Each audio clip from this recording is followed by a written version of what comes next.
iniziato a rappresentare il soggetto principale dei miei quadri con una poltrona perché poteva essere un trono, una posizione dove ogni persona potesse prendersi una pausa dalla vita, una pausa gioiosa, ironica e di sospensione con quello che c'è all'esterno.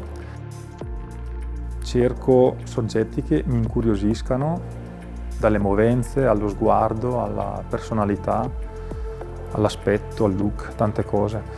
Perché mi comunicano tanto.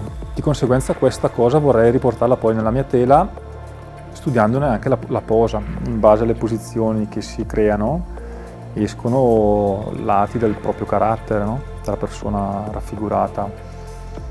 Penso che i miei quadri rientrino in vari contesti, tra cui natura e società. Natura perché comunque rappresento anche animali, società perché rappresento persone e modi di essere. Ho rappresentato animali perché sono proprio lontani dall'etica e la morale, sono più istintivi e questa è una cosa che mi affascina perché non rientrano in dinamiche in cui spesso l'essere umano è incastrato nella società attuale. Sono molto più liberi di noi.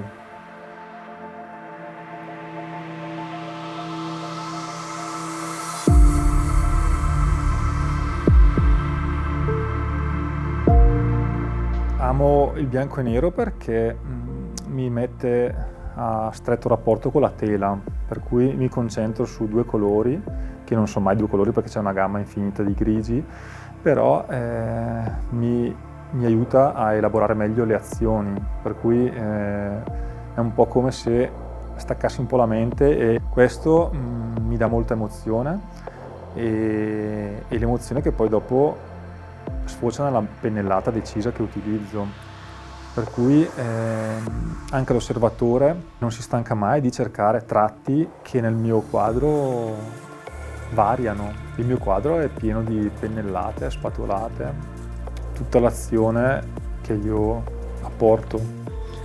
Mi piace mantenere un tratto figurativo, ma che sia dato da una resa anche abbastanza caotica, che è un caos controllato, perché io ai tratti, diciamo, di parti più figurative vado a contrapporre parti molto astratte, con spatole, con pennellate decise.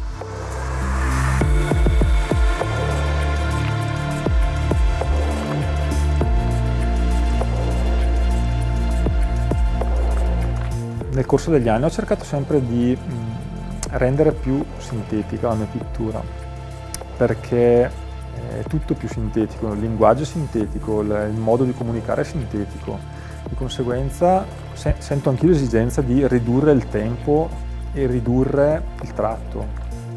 Questo è un modo per rendere ancora più espressiva la figura e dare libera immaginazione all'osservatore.